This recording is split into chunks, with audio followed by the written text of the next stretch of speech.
Good morning friends, welcome to training Pradesh. आज 5 मार्च है 2021। तो आज के लिए जो भी इंपॉर्टेंट क्वेश्चंस हैं झारखंड करंट अफेयर्स के, उसे हम लोग स्टार्ट करेंगे। बजट के लिए एक डिटेल्ड वीडियो ऑलरेडी अपलोड किया जा चुका है, उसे आप देख लीजिए। उसके बाद जो भी क्वेश्चंस बन सकते हैं उस वीडियो को देखने के बाद जो क्वेश्चंस वाले वीडियो को अपलोड किया जाएगा उसे आप आसानी से सॉल्व कर पाएंगे, आसानी से समझ पाएंगे। तो वो जो वीडियो है उसका लिंक डिस्क्रिप्शन में दे दिया जाएगा, वहाँ से आप उसको देख सकते हैं। ओके, और जितने भी लेक्चर्स हैं उसका पीडीएफ फाइल आप टेलीग्राम ग्रुप ट्रेनिंग प्रदेश से डाउनलोड कर सकते हैं। जो क्विज़ ऑर्गेनाइज़ कराया जाता है वो टेलीग्राम में ही ऑर्गेनाइज़ कराया जाता है, तो यूट्यूब और टेलीग्राम दोनों ही इंपॉर्टेंट हैं। चलिए आज के लिए हम लोग क्वेश्चन स्टार्ट करते हैं। और आज के लेक्चर में खास ये है कि इकोनॉमिक सर्वे को इसमें शामिल किया गया है। बहुत ही इंपॉर्टेंट टॉपिक है और हो सकता है कि जो लोग इंटरेस्टेड नहीं होंगे, मतलब सीरियस जो लोग नहीं हैं, वो थोड़ा बोर फील करे, लेकिन बहुत ही ज़्यादा इंपॉर्टेंट है ये। ओके, इसे आप ध्यान से समझिए, सुनिए। 2-3 बार देखना पड़ेगा आपको। एक बार लेक्चर के माध्यम से सुन लीजिए, पीडीएफ जब प्रोवाइड कराया जाएगा तो उसे एक बार आप फिर से रीड कर लीजिएगा। ओके, तो पहला क्वेश्चन है कि आर्थिक सर्वेक्षण रिपोर्ट 2020 से 21 के अनुसार राज्य के विकास में किस क्षेत्र का योगदान सबसे ज़्यादा रहा है। देखिए, रिपोर्ट जो है वो रिपोर्ट 2020 से 21 का है, लेकिन इसमें जो भी डेटा आपको मिलेगा वो 2019 से 20 और कुछ डेटा 2018 से 19 का मिलेगा, ठीक है। लेकिन ये रिपोर्ट है जो रिपोर्ट आया वो 2020 में आया है, 2020-21 के लिए है, 2020 से 21 के लिए रिपोर्ट। लेकिन जो डेटा आप देखेंगे वो सभी डेटा 1 या 2 साल पुराने होंगे। ओके, तो कंफ्यूज नहीं करना है। 2018 आप कहीं देखेंगे लिखा हुआ है, कहीं देखेंगे 2019 लिखा हुआ है। बीच बीच में मैं क्लियर करते रहूँगा कि ऐसा क्यों लिखा हुआ है। तो यहाँ जो आप देख रहे हैं क्वेश्चन क्या बोल रहा है कि किस क्षेत्र का योगदान सबसे ज़्यादा रहा है। देखिए, 3 तरह का क्षेत्र होता है। एक होता है प्राइमरी, द्वितीयक, तृतीयक, प्राइमरी, सेकेंडरी, टर्शियरी।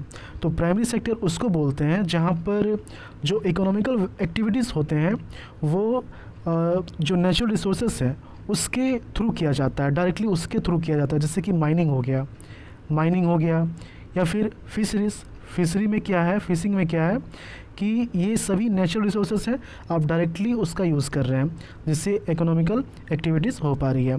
तो ये हो गया प्राइमरी सेक्टर। सेकेंडरी में क्या है कि नेचुरल रिसोर्सेज जो हैं उसको किसी दूसरे चीज़ में कन्वर्ट किया जाता है, फिर उसके थ्रू इकोनॉमिकल एक्टिविटीज़ किए जाते हैं। जैसे कि अगर हम लोग मान लें कि कॉटन है, कॉटन का फसल किया जाता है, फसल उगाया जाता है, ठीक है। अब क्या होगा कि इसको कन्वर्ट किया जाएगा कपड़ा में, उसके बाद फिर उसका बिजनेस किया जाता है। तो यहाँ पर टाइप चेंज कर दिया गया है, तो ये हो गया सेकेंडरी में। और टर्सरी में क्या होता है कि इसमें किसी प्रोडक्ट को नहीं बनाया जाता है। ये जो दोनों हैं, प्राइमरी और सेकेंडरी, इसको इकोनॉमिकल एक्टिविटी करने के लिए जिस प्लेटफॉर्म की ज़रूरत होती है वो प्लेटफॉर्म टर्सरी सेक्टर प्रोवाइड करता है। जैसे कि मैनेजमेंट, मार्केटिंग, ये सभी टर्सरी सेक्टर के थ्रू प्रोवाइड कराया जाएगा। और इसमें जो है विकास में सबसे ज़्यादा योगदान जो है वो यही ऑप्शन सी टर्सरी सेक्टर का ही है।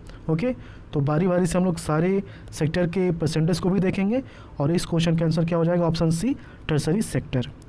देखिए, आर्थिक सर्वेक्षण रिपोर्ट 2020 से 21 के अनुसार वित्तीय वर्ष 2020 से 21 के मुकाबले वित्तीय वर्ष 2021 से 22 में राज्य के सकल घरेलू उत्पाद में प्रचलित मूल्य पर 13.6% की वृद्धि का अनुमान है। अच्छा, यहाँ पर देखिए आप बहुत जगह आप देखेंगे 9.5, तो 9.5 वाला डेटा इंपॉर्टेंट है, उसे याद करना। ये जो है 9.5% ये स्थिर मूल्य पर है और 13.6 जो है ये प्रचलित मूल्य पर है। तो क्वेश्चन अगर आएगा तो ज़्यादा कर इसी से आएगा, ठीक है। और यही रीज़न है कि कल के वीडियो में जो बजट का वीडियो था उसमें मैंने इसी को लिखा था, हालांकि बताया था दोनों के बारे में, लेकिन लिखा था सिर्फ 9.5 ताकि आप कन्फ्यूज़ ना करें। ओके, राज्य के विकास में तृतीयक क्षेत्र का योगदान सबसे ज़्यादा है। 2019 से 20 के दौरान विकास में प्राथमिक क्षेत्र का योगदान जो है वो 9%, सेकेंडरी का जो योगदान है वो 29% और जो टर्सरी का योगदान है वो 62.5% रहा है। ओके, सेकेंड क्वेश्चन है, आर्थिक सर्वेक्षण रिपोर्ट 2020 से 21 के अनुसार राज्य के श्रम बल का कितना प्रतिशत स्वरोजगार के क्षेत्र में काम करता है। श्रम बल का कितना प्रतिशत स्वरोजगार के क्षेत्र में काम करता है, तो 57.42%। ऑप्शन बी इसका सही आंसर हो जाएगा। कुछ डिटेल से हम लोग देख लेते हैं इसे। आर्थिक सर्वेक्षण रिपोर्ट 2020 से 21 के अनुसार 2018 से 19, अब देखिए यहाँ पर आप सोच रहे होंगे कि होना चाहिए 2019 से 20, लेकिन यहाँ पर 2018 इसलिए है क्योंकि बहुत सारे डेटा हैं जिसको 1 साल के बाद मतलब कि 2 साल 3 साल में भी अपडेट किया जाता है, तो तब तक उस पुराने डेटा को ही यूज़ किया जाता है जब तक नया डेटा ना आ जाए। तो 2018 से 19 अभी यही डेटा है, इसी का यूज़ किया जाएगा जब तक कि नया सर्वे इसमें ना हो जाए। ओके, इसलिए यहाँ पर 2018 2019 लिखा हुआ है। तो 2018 से 2019 में राज्य के श्रम बल का 57.42% स्वरोजगार के क्षेत्र में। ओके, उसके अलावे 23.66% श्रम बल नियमित वेतन के क्षेत्र में और 18.92% जो है वो श्रम बल दैनिक वेतन के आधार पर काम करता था। ये सारे वर्ड्स आप समझ रहे होंगे। 2018 से 19 के आंकड़ों के अनुसार राज्य के 26% श्रम बल को ही सामाजिक सुरक्षा की सुविधा प्राप्त है। ये जितने डेटाज आप देख रहे हैं सारे के सारे इंपॉर्टेंट है, खासकर जो मेंस का एग्जामिनेशन होगा उसके लिए बहुत ही ज़्यादा इंपॉर्टेंट है।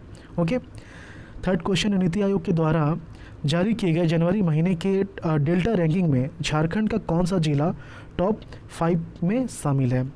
देखिए, आपको पता होना चाहिए कि 112 आकांक्षी जिले हैं पूरे देश में, इसमें से 19 जिले जो हैं वो झारखंड में हैं। ओके, अब क्या है कि कुछ कैटेगरीज में इन जिलों का रैंकिंग निकाला जाता है, जैसे कि स्वास्थ्य हो गया, स्वच्छता हो गया, तो इन सब में क्या होता है, रैंकिंग निकाला जाता है। तो आकांक्षी जिलों को नॉर्मल जिलों से अलग करने के लिए, आकांक्षी जिलों के जो डेटाज हैं उनको नॉर्मल डिस्ट्रिक्ट से अलग करने के लिए इसको डेल्टा रैंकिंग का नाम दिया जाता है, ताकि लोग समझ जाएं कि अगर डेल्टा रैंकिंग की बात की जा रही है मतलब कि ये आकांक्षी जिलों की बात की जा रही है। ओके, और इसमें जो रैंकिंग दिया गया था, इसमें जो लातेहार है, लातेहार जो है इसका पोजीशन 4th रहा और साहिबगंज जो है इसका पोजीशन 97th रहा। तो यहाँ पर 2 ऑप्शन आप देख रहे हैं, लातेहार इसका 4th हो गया और इसका 97th हो गया। और ऑप्शन में क्वेश्चन में क्या है, टॉप 5 में, तो ऑप्शन ए इसका सही आंसर हो जाएगा। ओके, ऑप्शन ए इसका सही आंसर हो जाएगा। देखिए, नीति आयोग के द्वारा जनवरी महीने के डेल्टा रैंकिंग जारी कर दी गई है। इस रैंकिंग में टॉप 5 में झारखंड से एकमात्र जिला है लातेहार, जो कि 4थे स्थान पर है, और साहिबगंज जिला जो है वो 97वें नंबर पर है। दिसंबर महीने में साहिबगंज 106वें नंबर पर था। अब यहाँ पर एक बात आप समझ लीजिए कि आकांक्षी जिला आखिर होता क्या है। कुल 112 पिछड़े जिलों को भारत सरकार ने आकांक्षी जिलों का नाम दिया है, जिसमें झारखंड से 19 ज़िले शामिल हैं। अब इन 19 ज़िलों के नाम याद रखना इम्पोर्टेंट है, लेकिन 19 ज़िलों के नाम याद करने से बढ़िया है कि आप उन 5 ज़िलों के नाम याद कर लीजिए जो आकांक्षी ज़िलों में नहीं आते हैं। तो वो कौन कौन से हैं? सरायकेला खरसावां, धनबाद, कोडरमा, जामताड़ा, देवघर। तो ये 5 ज़िले जो हैं इनको छोड़कर बाकी जितने डिस्ट्रिक्ट हैं वो सभी आकांक्षी ज़िलों में शामिल हैं। ओके, नीति आयोग के द्वारा इन सभी ज़िलों के पिछड़े हुए क्षेत्रों में तरह तरह के कार्यक्रम चलाकर उसे सुधारने का कार्य किया जाता है। हर महीने 5 कैटेगरी में परफॉर्मेंस के आधार पर इनकी रैंकिंग की जाती है। 4th क्वेश्चन है, आर्थिक सर्वेक्षण रिपोर्ट 2020 से 21 के अनुसार वित्तीय वर्ष में राज्य की वास्तविक जीएसडीपी में कितना प्रतिशत की वृद्धि का अनुमान है? तो इसमें जो है मैंने बताया था कि मेन आपको वास्तविक वाला जो है वो 9.5 याद रखना है। ओके, और अगर प्रचलित मूल्य जैसे ही लिखा जाए तो 13.6 आप आंसर करेंगे। प्रचलित मूल्य पर ये स्थिर या फिर वास्तविक जो पूछा जाएगा वो 9.5% आंसर हो जाएगा। तो यहाँ पर ऑप्शन बी 9.5 इसका सही आंसर हो जाएगा। ओके, ये डेटा यहाँ पर 0 एक्स्ट्रा ऐड हो गया, इसको आप इग्नोर कीजिए। तो वित्तीय वर्ष 2020 से 21 के दौरान राज्य के जीएसडीपी में स्थिर मूल्य पर 6.9% और प्रचलित मूल्य पर 3.2% तक की गिरावट का अनुमान है। ऐसा इसलिए क्योंकि जो कोरोना काल था उसमें जो लॉकडाउन पीरियड था, काफ़ी कंपनियां बंद थी। एक्चुअली पूरा जो इकोनॉमिक सिस्टम है वो गड़बड़ सा हो गया था, और सिर्फ झारखंड के नहीं पूरे देश में जो है ये जो दर है ये नेगेटिव में चला गया था, और झारखंड का भी यही हाल था। इंडिया का 7 पॉइंट समथिंग था और झारखंड का कितना था 6.9, जो कि माइनस में था, इसलिए ये गिरावट देखने को मिली थी। लेकिन अगले वित्तीय वर्ष 2021 से 22 में राज्य की वास्तविक जीएसडीपी जो है उसमें 9.5% की वृद्धि का अनुमान है। तो ये डेटा काफ़ी इंपॉर्टेंट, इसे याद रखना है। अब यहाँ पर कुछ और भी डेटा है, हम लोग देख लेते हैं। वित्तीय वर्ष 2011 से 12 से 2014 से 15, तो इसके बीच देश की जो औसत वार्षिक विकास दर थी वो कितनी थी 6.4%। इस अवधि में राज्य की औसत वार्षिक विकास दर 7.3% थी। यूनाइटेड नेशन डेवलपमेंट प्रोग्राम द्वारा गरीबी के सिलसिले में जारी आंकड़ों के अनुसार झारखंड में 2005 से 2015 में 72 लाख लोग गरीबी रेखा से बाहर आ गए हैं। 72 लाख लोग जो हैं गरीबी रेखा से बाहर आ गए हैं। जब आप मेंस का एग्जामिनेशन दीजिएगा तो ये सारे डेटा काफ़ी इंपॉर्टेंट होंगे, क्योंकि इन सब को कॉट करके आप बहुत सारे चीज़ों को एक्सप्लेन कर पाएंगे। इस अवधि में बहुआयामी गरीबों का प्रतिशत जो है 74.7% से घटकर 46.5% हो गया। पांचवा क्वेश्चन देखते हैं। इकोनॉमिक सर्वे 2020 से 21 के अनुसार प्रति व्यक्ति आय के मामले में झारखंड का पूरे देश में कौन सा स्थान है? ओके, झारखंड का पूरे देश में कौन सा स्थान है? ऑप्शन डी 27वां स्थान है। यहाँ पर देखिए 28 स्टेट हैं और 8 यूनियन टेरिटरीज़ हैं, तो 36 हो गया। ओके, तो 36 को मिला के जो रैंकिंग जारी किया गया है उसमें 27 जो है वो झारखंड का है। और झारखंड के अगर नीचे वाले स्टेट की बात की जाए तो उसमें बिहार है, यूपी है, असम है, मध्य प्रदेश है। ओके, चलिए कुछ डिटेल्स से हम देखते हैं हम लोग। झारखंड प्रति व्यक्ति कम आय वाले राज्यों में से एक है। प्रति व्यक्ति आय के मामले में झारखंड जो है वो 27वें नंबर पर है। सिर्फ बिहार, असम, मध्य प्रदेश, मणिपुर और उत्तर प्रदेश ही ऐसे राज्य हैं जहां प्रति व्यक्ति आय झारखंड से कम है। शेष राज्य प्रति व्यक्ति आय के मामले में झारखंड से बेहतर प्रदर्शन कर रहा है। और कुछ डेटास हैं जो कि इंडिविजुअल इनकम को इम्प्रूव करने के लिए किया गया है। झारखंड में प्रति व्यक्ति आय में सुधार हुआ है। वित्त वर्ष 2018 से 19 में राज्य में जहां प्रति व्यक्ति आय 54,982 रुपये था, वहीं वित्त वर्ष 2019 से 20 में बढ़कर 57,863 और ये जो स्थिर मूल्य में है, ठीक है, और 79,873 रुपये प्रचलित मूल्य पर हो गया। यानी एक साल में 2,881 रुपये की बढ़ोतरी हुई। 2011 से 12 में झारखंड प्रति व्यक्ति आय के मामले में 24वें स्थान पर था, वहीं 2018 से 19 में यह 26वें स्थान पर पहुंच गया। वित्त वर्ष 2019 से 20 में यह 27वें स्थान पर है।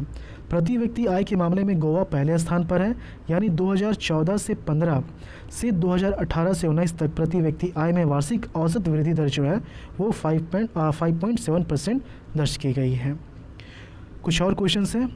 6th क्वेश्चन है, आर्थिक सर्वेक्षण रिपोर्ट 2020 से 21 के अनुसार जनवरी 2021 में राज्य की बेरोजगारी दर कितने प्रतिशत थी? तो ऑप्शन ए 10.6 इसका सही आंसर हो जाएगा। आर्थिक सर्वेक्षण रिपोर्ट 2020 से 21 इसके अनुसार जनवरी 2021 में राज्य की बेरोजगारी दर 10.6% थी और 2017 से 18 में राज्य में बेरोजगारी दर 8.1% थी। 2018 से 19 में यह गिरकर 5.5% पर आ गई। कोविड-19 के दौरान राज्य में बेरोजगारी दर जो है 59.2%, जो कि मैक्सिमम अभी तक का है, यहाँ तक पहुँच गई थी, जो कि धीरे धीरे कम हुई है। ओके, 7th क्वेश्चन है, आर्थिक सर्वेक्षण रिपोर्ट 2020 से 21 के अनुसार वित्तीय वर्ष 2019 से 20 में झारखंड पर कुल कितने करोड़ रुपए का कर्ज है? तो ऑप्शन ए जो है 94,406.59 ये इसका सही आंसर हो जाएगा और ये करोड़ में है। ओके, ऑप्शन ए इसका सही आंसर है। आर्थिक सर्वेक्षण रिपोर्ट 2020 से 21 के अनुसार वित्तीय वर्ष 2019 से 20 में झारखंड पर कुल कर्ज का बोझ जो है वो 94,406.59 करोड़ रुपए है। यानी कि राज्य के हर व्यक्ति 26,000 से अधिक का कर्जदार है, जिसके कारण से चालू वित्तीय वर्ष में राज्य सरकार की कर्ज लेने की सीमा जो है वो 11,505.23 करोड़ रुपए तय की गई है। ओके, 8वां क्वेश्चन है, आर्थिक सर्वेक्षण रिपोर्ट सदन में कब पेश किया जाता है? तो ये जो है बजट से जस्ट पहले पेश किया जाता है। ऑप्शन ए इसका सही आंसर हो जाएगा। ये भी इम्पॉर्टेंट है, बिना डेटा वाला है, आसानी से समझ में आ जाएगा आपको, लेकिन इम्पॉर्टेंट है, बजट से पहले। ओके, तो आर्थिक सर्वेक्षण रिपोर्ट बजट से एक दिन पहले सदन में पेश किया जाता है।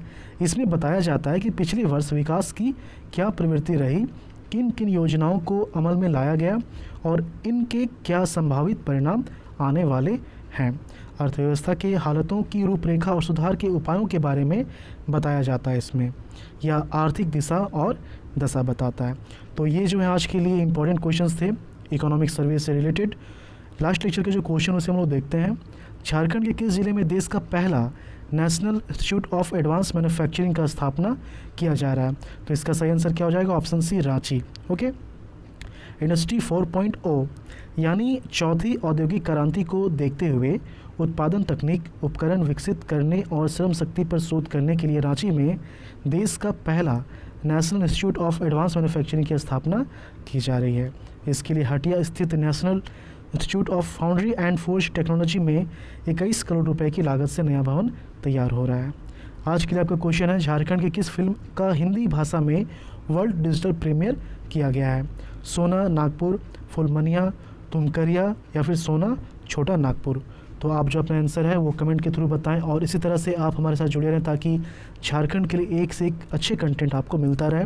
ये जो लेक्चर, इसका PDF फाइल आप हमारे टेलीग्राम ग्रुप ट्रेंडिंग प्रदेश डाउनलोड कर सकते हैं। लिंक अगर डिस्क्रिप्शन से काम नहीं करता है तो आप सिंपली जो टेलीग्राम का एप्लीकेशन है वहाँ से सर्च कीजिए ट्रेंडिंग प्रदेश, वहाँ से आप इसको ज्वाइन कर लीजिए। ओके, चलिए मिलते हैं झारखंड के अगली वीडियो में। धन्यवाद।